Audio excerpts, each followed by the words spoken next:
en direct de Rimouski, où le PLQ tenait aujourd'hui son colloque sur la famille, en se penchant sur des thèmes qui nous touchent tous, évidemment, comme l'éducation, la famille, comme la formation professionnelle, des thèmes que la Commission jeunesse porte depuis maintenant plusieurs années, des thèmes qui ont également trouvé écho cette semaine dans le cadre du discours inaugural que le premier ministre a livré à l'Assemblée nationale. Et je voulais profiter de la journée pour souligner deux choses. D'abord, la participation active des membres de la Commission jeunesse dans le cadre des colloques tenus par le parti. Honnêtement, chapeau.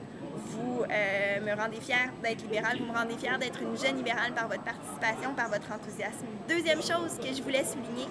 c'est la prépondérance des mesures qui ont été portées par la Commission jeunesse ces dernières années dans le discours inaugural qu'a livré le premier ministre cette semaine, notamment en ce qui a trait à l'immersion en anglais dès la 6e année du primaire, mesure qu'on a proposée en 2008 dans le cadre du Congrès jeune de Sherbrooke, dont on s'est fait les promoteurs depuis, et mesure qui a trouvé un écho particulier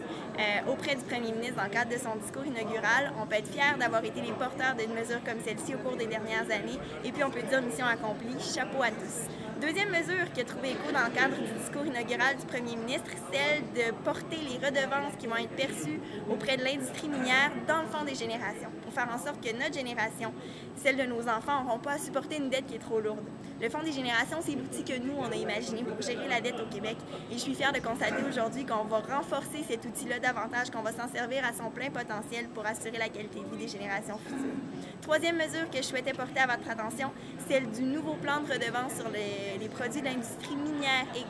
gazière et pétrolière, qui a été proposé également dans le cadre du discours inaugural par le premier ministre, projet dont on s'est fait les promoteurs également au cours des derniers mois, et puis on peut dire encore une fois mission accomplie parce que ça deviendra de réalité dès les prochains mois, dès les prochaines années.